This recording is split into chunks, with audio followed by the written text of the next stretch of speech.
add something to that? I mean, assuming the facts are as you say them, what the doctors did is in clear violation of policy, and I would guess every hospital in Cleveland. And what a family should do in that situation is immediately ask for an ethics involvement or get a lawyer. I mean, because those doctors are, again, sometimes these things can be interpreted by different people, but if there's a clear statement by the patient and the family, and it's a reasonable, you're not talking about allowing a healthy 18-year-old die who could easily be saved, or, we're talking about the situation. It's just unacceptable legally and morally in the context. Now, that doctor may have his or her different views about that, but that's their problem, and they need to shift care of that. So I think people should feel empowered to make a real big fuss about that. One of the problems with that situation is that there is no consequence. There are a handful, 6 or 7, so-called wrongful living suits that have gone through the courts, and no doctor has ever been found guilty, or there's never been any consequence for that. It's kind of a form of battery, and they will argue sometimes that, well, if I don't do something, I'm more likely to get sued, and I suppose that may be true because there haven't been that many of these cases, but it's something that there should be great indignation about, and it happens every day. But it also, I would say, from our ethics consultation practice, is the case sometimes that there is dissension within the family. So that the first thing ethically is that a person should absolutely be able to make his or her own decisions. Unfortunately, folks who are getting near the end of life sometimes lose the ability to make their own decisions. And when you're dealing with a surrogate decision-making situation and there's not complete unanimity within the family, physicians sometimes worry about the outlier rather than the consensus of the family. That's why advance directives are so important. But in the case that she described, which I also heard described a couple weeks ago, there were clear advance directives. Right. If you were a state legislator, what would be the best strategy to pass euthanasia in your state? I'm just the moderator here. I would say, though, that that active euthanasia would be extremely, extremely unlikely in the state of Ohio.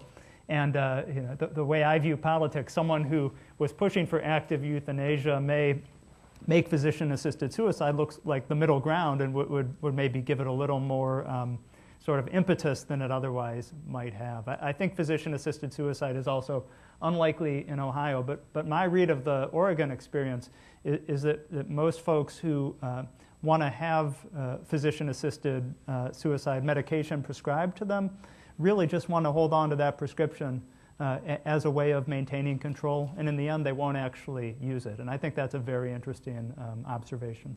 In connection with strategy, it would have to be my last political act, as Stuart said. I would never, ever do anything again. And to show you the outrage that would occur in relation to that, just think about this. Last summer, the idea of having a doctor talk to someone about advance directives almost derailed the whole healthcare reform, and we talk about death panels. So if just talking about it is causing that reaction, imagine what putting a proposal through the legislature would be like. It's the third rail. Okay.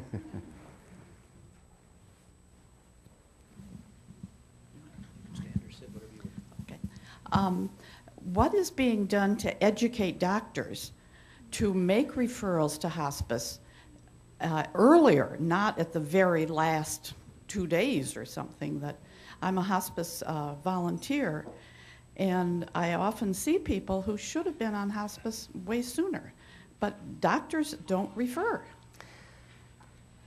There's, I think, a real concern that referring to, it's like the old Catholics' last rites, they must be dying because they've got to get this prayer in soon.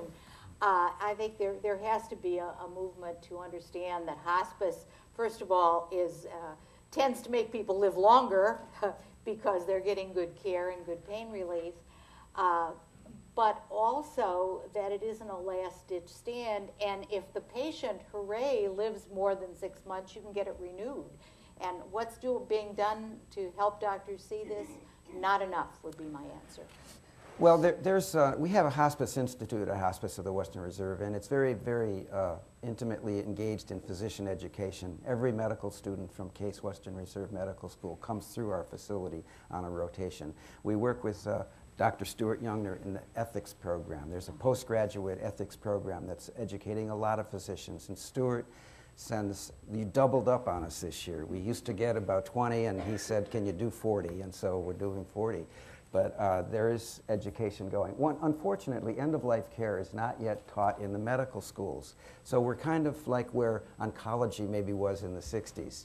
And so it'll take a while. But we do have a National Association of Physicians. We do have a certifying program, and it's recognized by the national boards. The comment I want to make is the part of the problem is you guys in the audience. Families also have a hard time I mean, in a way, unfortunately, hospice care is sort of like throwing in the towel in a prize fight. And, you know, actually, I bet I could speak for everybody here. Probably everybody here is glad they're alive today. And you know that sometime you're not going to be glad to be alive unless you die in your sleep. So there's going to be some time when the burdens outweigh the benefits. And you have the idea that maybe that's going to be crystal clear to the doctors, you, your family, and it's going to be, okay, now it's time to throw in the towel, and that the medical facts will be clear. And it just usually isn't that way. It's not that simple. And I think people tend to hold on to the towel. Not just doctors, but families also, even families that are accepting the idea of stopping treatment. So one idea that I think is a more modern idea is that palliative care, which is a little different than hospice care, and we won't go into the details, but palliative care, people say palliative care shouldn't be when you've decided not to do active intervention. That palliative care should be part of care from the beginning, and that these kinds of discussions about comfort versus extension of life should take place throughout, maybe just a little bit when the chances are really good, but the people and the subject is there so that the transition is not as stark a one, that you're not sort of throwing in the towel, but you've been sort of edging the towel or moving it around. Well, that metaphor is maybe used up. But I think that's the answer. Go. I want to talk about the towel. Because I think it's not like a prize fight in this sense. In a prize fight, one wins and one loses. We don't get out of this thing alive. We all are going to go there. And so there's this impulse for immortality. And medicine makes it really seductive because of all the things it can do. And we don't know when the edge is coming closer. So the idea that we throw in the towel, another concept I'd like to highlight is you're not done when you go to hospice. We have incredible stories of people who have done things they never did in their life once they begin to think about these things. We have people who have published books, published music, sold around Cleveland, amazing things. So it's not the end.